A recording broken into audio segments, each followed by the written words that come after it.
Olá, amigos e amigas, programa Direto ao Ponto, hoje com Gonzalo Pérez, presidente do SECRON, que é o Conselho Comunitário da Região Oceânica, e eu, Fabiano Gonçalves. Gonzalo, é um prazer ter você aqui conosco. Obrigado pelo convite, você ter aceito.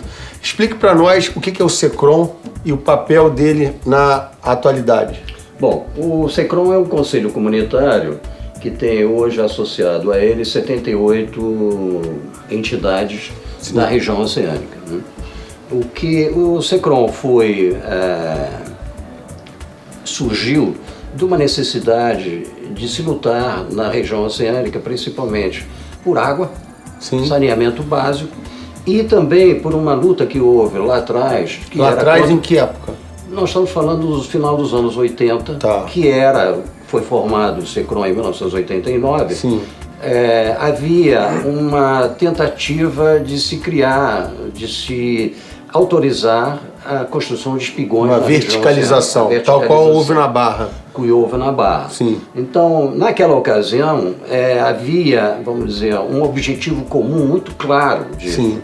A partir de que você tem o saneamento básico na região oceânica e que você tem, que se ganhou a luta contra os espigões, lembrando que o PUR da região oceânica foi de 2002. Né? Bem recente? Não. Não é tão recente assim. A Lei 10.257 é criada e demora-se quase 10 anos para ser implementado o primeiro PUR ali da região. Exatamente. Então, o PUR, o plano diretor é de 1992, já é bem antigo, e 10 anos depois é que se conseguiu implantar o PUR da região. O PUR da região oceânica. Que limitou gabarito. Que estabeleceu um ordenamento da região oceânica. Tá?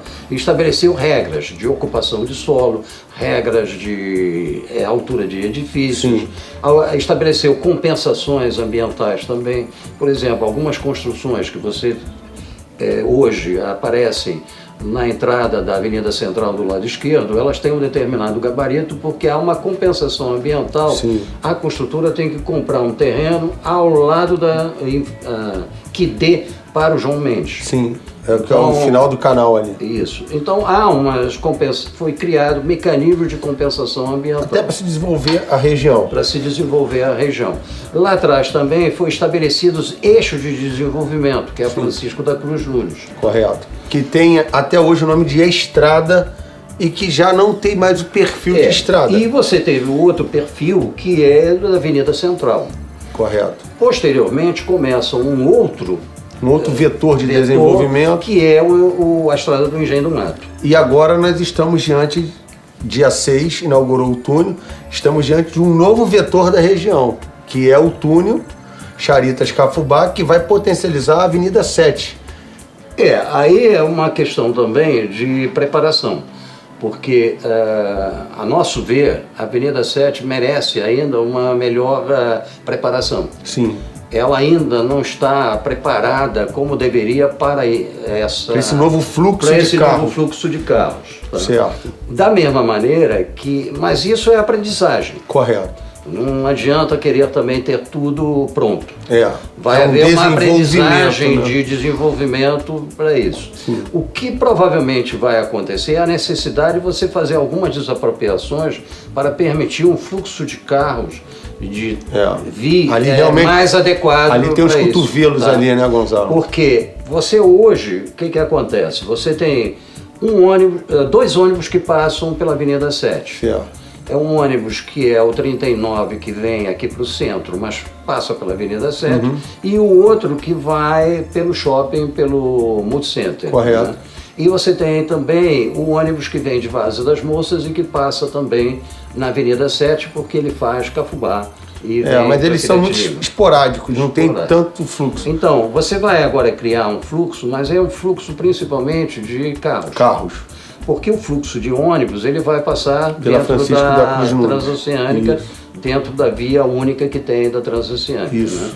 Né? Qual o impacto desses carros circulando ali na Avenida 7 e também na própria saída do túnel, que existe hoje uma preocupação de que o pessoal não acompanhe a avenida que você tem de saída do túnel, mas que entre dentro da fazendinha, por exemplo.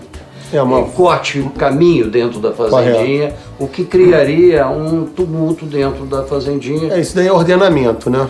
E por outro lado, isso pode acontecer da mesma maneira do outro lado, do lado do Cafubá também. Correto. Você cria fluxos que hoje não estão sendo previstos, mas que podem acontecer em função do desenvolvimento. E aí entra o poder público tendo que atuar na regulamentação. Nós acreditamos, nessa hora, o poder público tem que ter a sensibilidade de fazer as modificações que forem necessárias. Correto. Mas vai ter que ter também algum dinheiro, porque provavelmente algumas obras vão ter que ser feitas. Não tenha dúvida. Eu queria pontuar 2 assuntos ainda, que o nosso programa é bem curto, mas ele está maravilhosa essa discussão.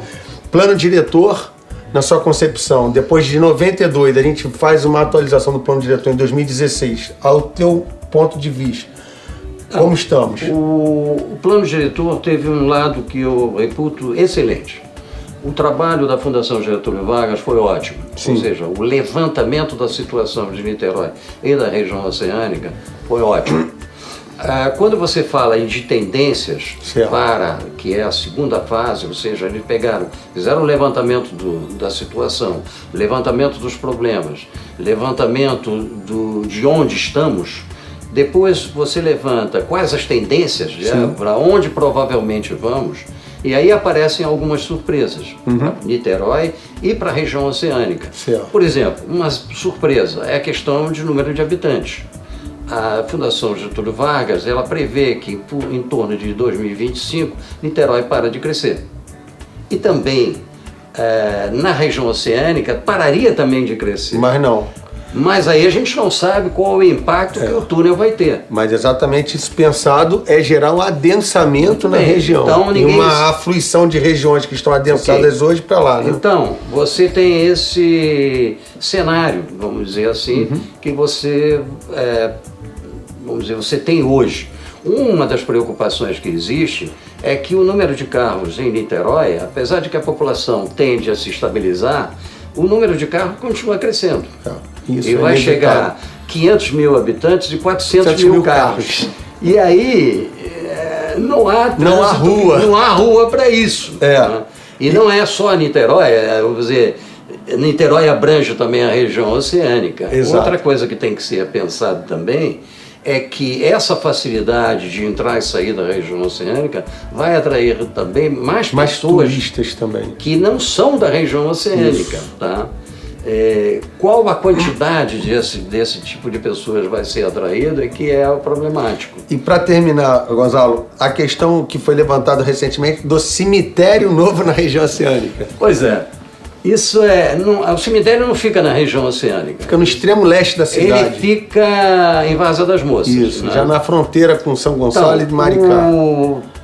Toda a questão do cemitério é porque parte do cemitério está dentro de uma área protegida do PESET. Sim. Ou seja, o PESET, explica para os nossos telespectadores o que é PESET. PESET é o Parque da Serra da Tiririca, que é um parque estadual. Dentro desse parque você tem a reserva Darcy Ribeiro, que é exatamente uma parte dessa reserva onde está previsto a implantação do Além disso, ainda temos o Parnite de Niterói, que foi bem... Isso aí é outra coisa, outra já questão, é o lado entre São Francisco e a região oceânica. Que é o Morro da Viração, onde está o Parque da Cidade. Tá? O que se pensa? Bom, primeiro, Niterói precisa de mais um cemitério? Bom, não sou eu a dizer. Lá fora a gente tem visto que as cidades estão desistindo dos cemitérios. Exatamente. E indo para os crematórios. O que a tecnologia que vai evoluir em termos de crematórios ou outros meios de enterrar as pessoas, né, vamos chamar assim, como é que nós vamos evoluir? Né? E segundo, que tem que ser bem estudado o impacto disso na reserva da Darcy Ribeiro e na Serra da Tiririca. Tá certo, Gonzalo. Ou seja, não adianta a gente dizer sou a favor ou contra. Existe um regulamento que tem que ser obedecido e tem que ser analisado por quem tem que analisar. Gonzalo, quero te agradecer muito a sua vinda aqui ao programa, foi enriquecedor. Eu tenho certeza que conta comigo quando precisar. teremos outras oportunidades. O programa Direto ao Ponto voltará na próxima semana com mais um entrevistado de peso da nossa região para trazer novidades para você. Até lá, um abraço do amigo Fabiano Gonçalves.